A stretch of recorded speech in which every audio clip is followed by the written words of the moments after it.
Click करोगे आपको कुछ इस तरीके का पूरा भैया इंटरफेस दिख रहा है। अब ये देखिए फिर लिखा है no change of campus program and category after allotment. बार बार वीआईटी आपको ये वार्निंग दे रहा है कि ये चेंज नहीं करेंगे। तो पहले वन गो में चॉइस फिलिंग बहुत ज़्यादा इंपॉर्टेंट जो आपको सही रखना पड़ेगा होगा। You have to click on edit priority option. जैसे ही आप एडिट प्रायोरिटी ऑप्शन पे क्लिक करोगे अब जो है आप चॉइसेस को जो है एडिट कर पाओगे। इस तरीके से यहाँ पे डब्बे बन के आ जाएंगे, ये एडिटेबल डब्बे हैं, ठीक है। चॉइस फिलिंग वीआईटी के अंदर काफी ज्यादा इंपॉर्टेंट मेजर रोल प्ले करता है। स्टेप बाय स्टेप पूरा प्रोसेस है जहां मैं इंटायरली आपको दिखाने वाला हूं किस तरीके से आपको चॉइस फिलिंग के लिए प्रोसीड करना है। बिना इस वीडियो को देखे हुए चॉइस फिलिंग पे प्रोसीड मत कर जाना, क्योंकि वीआईटी के अंदर कुछ मेजर चीजें हैं जो आपको ध्यान रखना है कि अगर वीआईटी के अंदर कोई भी गलती आपने कर दी और सीट आपको अलॉट हो गई तो अब आप अपग्रेडेशन के लिए अलाउड नहीं हो। आप कैंपस को चेंज नहीं कर सकते हो, ब्रांच को चेंज नहीं कर सकते हो, आपको जो मिल गया है वो लेना पड़ेगा। इसलिए बहुत ध्यान से पूरे प्रोसेस को समझिए। एंड टू एंड मैं पूरे प्रोसेस को एक्सप्लेन करता चलूंगा। तो ये है वीआईटी वेल्लोर की भैया ऑफिशियल वेबसाइट, है ना। यहां पे आप देखोगे तो 2026 result is live now. Official website पे यही दिख रहा है। आपको सिंपली जो है इस पे क्लिक कर देना है पोर्टल पे आके, है ना। जैसे आप क्लिक करोगे इसके नीचे वाले फॉर्मेट में इंपॉर्टेंट इंस्ट्रक्शंस वगैरह आपके लिए यहाँ पे लिखे होंगे, एक बार पढ़ लीजिएगा, है ना। एंड देन आपको यहाँ पे जो ऊपर है नीचे इंपॉर्टेंट इंस्ट्रक्शंस रहेंगे और ऊपर आएगा application number and password and captcha code fill करने का। ये तीनों फिल करके जो है आप लॉगिन कर लोगे। जैसे आप लॉगिन करके अंदर जाएंगे तो ऊपर ये सारे टैब दिख रहे होंगे भैया। पहले नंबर पे आपका वीआईटी का रिजल्ट दिख रहा होगा, काउंसलिंग इंस्ट्रक्शन दिख रहा होगा। पहले आप वीआईटी रिजल्ट पे क्लिक करके अपना आप रिजल्ट ऑलरेडी देख चुके होंगे। रिजल्ट के साथ देखिए कि आपकी रैंक के हिसाब से आपको कौन से फेज में पार्टिसिपेट करना है। लेकिन इंपॉर्टेंट चीज़ ये है कि इनका जो काउंसलिंग फ़ी पेमेंट है जो कि आपका पे करना है उसका जो डेट है वो सबका 8 तारीख से कल से स्टार्ट हो चुका है ऑलरेडी। तो काउंसलिंग फ़ी पेमेंट किसी फेज़ वाले बच्चे पहले भी कर सकते हैं, है ना। एंड फेज़ 1 की काउंसलिंग आप देख रहे हो कि 8 से लेके 11 के बीच में हुआ, ठीक है। उसमें चॉइस फिलिंग 12 मई से खुलेगा एंड 13 मई तक एक दिन का टाइम बस चॉइस फिलिंग के लिए रहेगा। फेज 2 के लिए चॉइस फिलिंग 19 से लेकर 20 के बीच में खुलेगा। फेज 3 के लिए 28 से 29 के बीच में। फेज 4 के 7 जून से 8 जून एंड फेज 5 जो है 17 से लेकर 18 जून के बीच में आपकी चॉइस फिलिंग खुल रही होगी।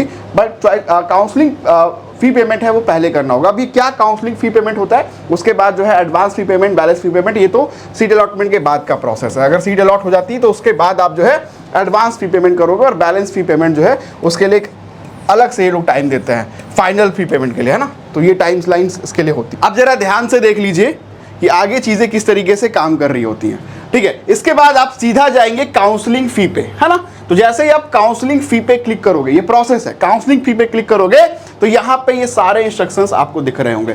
भाई ये सीधा आपको बता रहे हैं कि जो 5,900 रुपीज़ आप इनको पे करने जा रहे हो, आपने अगर कोई भी गलती कर दी तो ये नॉन रिफंडेबल है, मतलब ये आपको रिफंड नहीं करेंगे। तो बहुत ध्यान से इसको टिक कर लीजिए, ठीक है। यहाँ पे I have read this instruction carefully कि भैया ये जो including GST, inclusive of GST जो है वो नॉन रिफंडेबल है। उसके अलावा ये इन्होंने कुछ बेसिक से इंस्ट्रक्शन दिए हुए हैं कि फी कैटेगरी वगैरह को लेके कि आपको बहुत ध्यानपूर्वक अपनी कैटेगरी और स्पेशलाइजेशन को सेलेक्ट करना है। इसमें अगर आप गलती करोगे तो VIT is not responsible for anything, इसको आप टिक कर दीजिए। तो ये दो जो है बड़े इंपॉर्टेंट स्टेप्स हैं जिसको आपको परफॉर्म कर लेना है। जैसे ही आप टिक करोगे आप नेक्स्ट में आ जाओगे, फी पेमेंट की डिटेल आपको यहाँ पे दिख रही होगी। अब यहाँ पे ऑप्शन दिख रहा होगा कि आप नेट बैंकिंग, क्रेडिट कार्ड या डेबिट कार्ड से अपना जो है काउंसलिंग की फी पेमेंट जो है वो कर सकते हैं, है ना। यहाँ पे सर्विस चार्ज वगैरह दिख रहा होगा। 2 प्लेटफॉर्म है। प्रोसीड टू पे वाले बटन पे आपको यहाँ पे क्लिक कर देना है। तो जैसे ही आप प्रोसीड टू पे वाले बटन पे आप क्लिक करोगे आप रिडायरेक्ट कर जाओगे, 2 विंडो आपके पास आ जाएगा। ये गेटवेज है, ठीक है। इसमें ऐसा नहीं है कि बस इंडियन बैंक से आप पेमेंट कर सकते हो, ये गेटवेज हैं, इस पर मल्टीपल ऑप्शंस रहते हैं। फॉर एग्जांपल पेटीएम का भी गेटवे दिया हुआ है जहाँ पे credit card, debit card, net banking और ये सारे ऑप्शन, यूपीआई, सारे ऑप्शन, तमाम ऑप्शन आपको यहाँ पे मिलेंगे, ठीक है। तो जैसे ही आप पेमेंट कर दोगे यहाँ से आपको जो है अपना स्लिप यहाँ पे डाउनलोड कर देना है, ठीक है। तो ये काउंसलिंग की फी पेमेंट की स्लिप है कि भैया टोटल जो है 5,900 रुपीज़ की जो है आपकी पेमेंट सक्सेसफुल हो गई। बिना इस पेमेंट को किए हुए आप चॉइस फिलिंग पे प्रोसीड नहीं कर सकते हो। तो it is a mandatory steps कि आपको पेमेंट पहले कर देना है ना।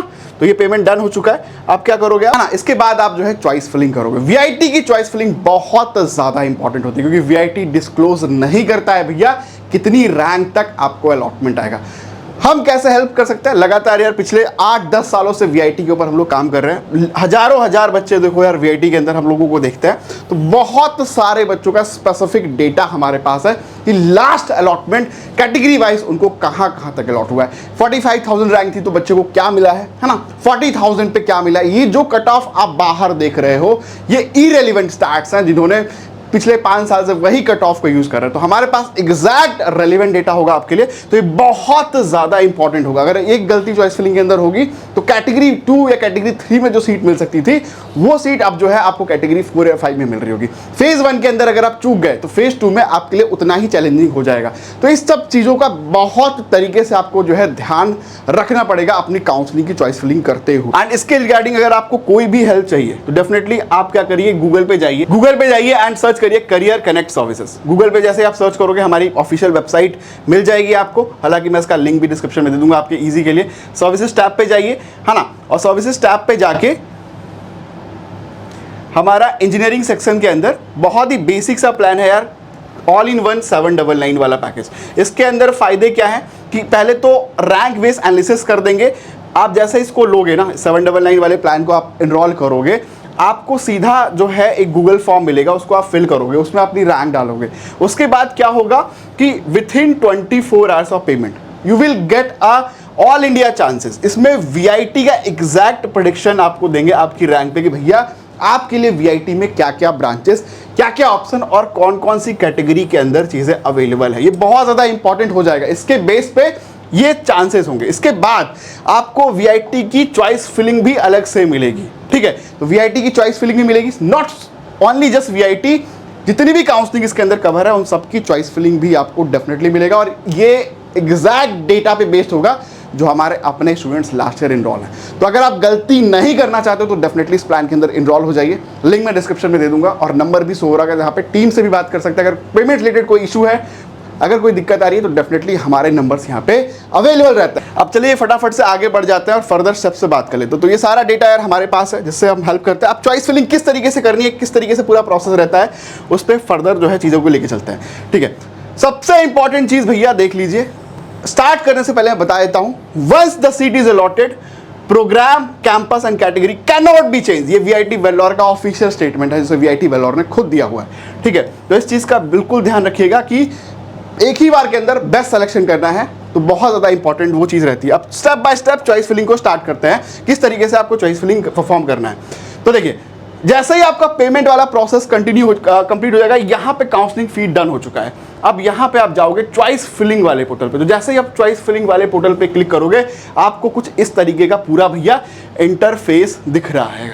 अब ये देखिए, फिर लिखा है no change of campus program and category after allotment. बार बार वीआईटी आपको ये वार्निंग दे रहा है कि ये चेंज नहीं करेंगे। तो पहले वन गो में चॉइस फिलिंग बहुत ज्यादा इंपॉर्टेंट, जो आपको सही रखना पड़ेगा।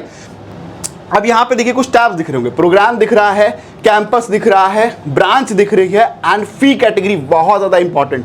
भैया यहाँ पे 1, 2, 3, 4 और 5 कैटेगरी के ऑप्शंस आ रहे होंगे। अगर गलती से आपने 5 कैटेगरी पहले भर दिया या किसी का आपने ऊपर वाला नहीं भरा तो वहाँ पे प्रॉब्लम रहती है। यहाँ पे माइनर्स का ऑप्शन यहाँ पे दिख रहा होगा कि अगर आप कंप्यूटर साइंस के साथ कोई माइनर लेना चाहते हैं तो वो ऑप्शन भी यहाँ पे अवेलेबल दिख रहा होगा। तो यहाँ पे बाय डिफॉल्ट आप पे बीटेक ही आएगा, ठीक है। तो यहाँ पे बीटेक वाला ऑप्शन सेलेक्ट कर लीजिए। जैसे आप बीटेक वाला ऑप्शन सेलेक्ट कर लोगे, अब यहाँ पे जो है बाकी सारी चीज़ें भी आपको देखने को मिलेंगी, ठीक है। अब यहाँ पे देखिए ये डन हो चुका है प्रोग्राम। कैंपस में आपको सेलेक्ट करना है। कैंपस के अंदर भी आपको ये आ रहा होगा कि वेल्लोर का सेलेक्ट करें, चेन्नई करें, एपी करें या भोपाल करें। इनमें से कोई एक कैंपस आप सेलेक्ट कर लीजिएगा, ठीक है। और उसके बाद जैसे आप कैंपस सेलेक्ट करोगे, अब ब्रांच की बारी आ गई कि भैया वेल्लोर तो सेलेक्ट कर लिया, वेल्लोर में हम कौन सी ब्रांच लें। फॉर एग्जांपल हम वेल्लोर की इलेक्ट्रॉनिक्स एंड कम्युनिकेशन को जो है ऊपर प्रेफरेंस देना चाहते हैं क्योंकि हमारा ईसी के अंदर जो है इंटरेस्ट है। अब हमने वेल्लोर की इलेक्ट्रॉनिक्स एंड कम्युनिकेशन इंजीनियरिंग जो है यहाँ से सेलेक्ट कर लिया, ठीक है। इसके बाद क्या होगा, जैसे ही मैंने वेल्लोर की ईसी सेलेक्ट कर ली, वो अब ये ऐड हो चुका है। तो ईसी एडेड सक्सेसफुली, है ना। यहाँ पे देखो फी जो सेलेक्ट किया था हमने वो कैटेगरी 1 सेलेक्ट किया था, तो फी कैटेगरी 1 है अगर, ठीक है। तो पहली कैटेगरी में हमने इसको सेलेक्ट किया है। कोर ओनली है, माइनर्स के अंदर कोर लिखा रहेगा, ठीक है। सीएसई के साथ रहेगा, एआई रह सकता है। तो ये सारे चीज़ें माइनस के अंदर है, जो कि आपको मल्टी सेलेक्ट का ऑप्शन आएगा, जिसमें से आप जो आप चाहें कोर चाहें तो कोर यहाँ पे सेलेक्ट कर सकते हैं, ठीक है। तो ये बहुत ज़्यादा इंपॉर्टेंट हो जाता है, जिस चीज़ को आपको ध्यान देना है। अब नेक्स्ट स्टेप में बताता हूँ आगे चीज़ें कैसे काम करेगी। तो एक कैंपस हमने यहाँ पे देखिए सेलेक्ट कर लिया कि वेल्लोर इलेक्ट्रॉनिक्स कम्युनिकेशन कैटेगरी 1, इसमें मल्टीपल कैटेगरी 2, 3, 4 आ रहे होंगे, और यहाँ पे माइनस में कोर ओनली हमने यहाँ पे सेलेक्ट कर लिया है, दैट्स इट, है ना। अब नेक्स्ट स्टेप पे बढ़ते हैं और चीज़ों को और समझ लेते हैं कि भाई किस तरीके से फर्दर आपके लिए चीज़ें काम करें। आप सपोज करिए कि मुझे जो है दूसरा कैंपस ऐड करना है, ठीक है। अब यहाँ पे मैंने चेन्नई कैंपस सेलेक्ट कर लिया, ठीक है। बीटेक के अंदर कैंपस के अंदर वेल्लोर की जगह चेन्नई सेलेक्ट कर लिया। अब यहाँ पे मैंने computer science engineering branch select कर ली, ठीक है। उसके बाद जो है मैंने यहाँ पे फी कैटेगरी सेलेक्ट कर दी कि इसको मुझे 1 में रखना है, और यहाँ पे मैं जो है कोर ही लेके चलूँगा, है ना। तो अब यहाँ पे जो है ये चीज़ें ऐड हो गई हैं।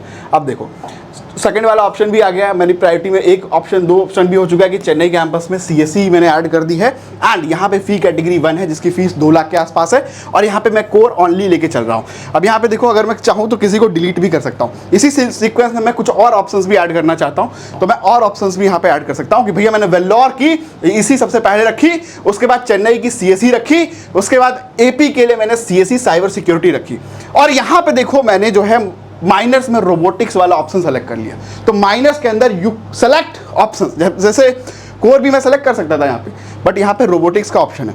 फिर मैंने वीआईटी भोपाल भी भर दिया, वीआईटी भोपाल भी भर दिया।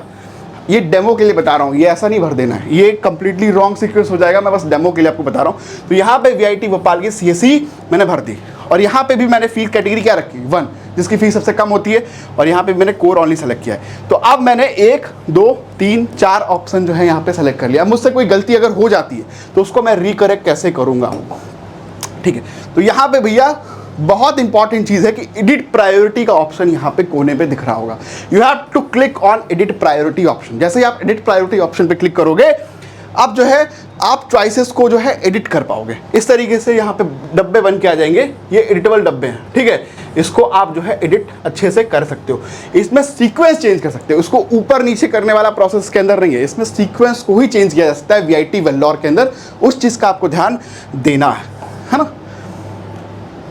फॉर एग्जाम्पल अब मैंने क्या किया भैया, यहाँ पे देखिए मेरे अंदर मैंने क्या किया था कि ईसी को पहली प्रेफरेंस बनाई थी, बट मेरे मन में था कि नहीं मेरे को सीएसई मिल जाए चेन्नई कैंपस की, ईसी में दूसरा प्रेफरेंस बनाना चाहता हूँ। तो मैं क्या करूँगा, अब मैं डब्बे में जाऊँगा, है ना, और यहाँ पे चेन्नई के आगे डब्बा का 1 लिख दूंगा और इसके नीचे 2 लिख दूंगा। तो ये दूसरे नंबर पे चला जाएगा और ये पहले नंबर पे शिफ्ट हो जाएगा।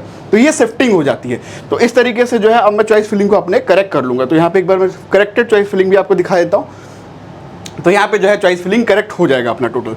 तो इसके बाद जो है अगर आप सेटिस्फाई होगी, ठीक है चॉइस फिलिंग सही है तो सही है, अदरवाइज इसमें से भी आप डिलीट करना चाहते हो, कोई चॉइसेस को हटाना चाहते हो, तो यहाँ जाके आप चॉइसेस को हटा भी सकते हो, अपने सीक्वेंस और ऑर्डर को चेंज भी कर सकते हो। इससे रिलेटेड कोई भी डाउट क्वेरी होगी तो डेफिनेटली आप टीम से रीच आउट भी कर सकते हो, और हम आपको exactly choice filling preference list share करेंगे जो कि बहुत ज़्यादा हेल्पफुल होगा आपके अलॉटमेंट में। Thank you so much guys.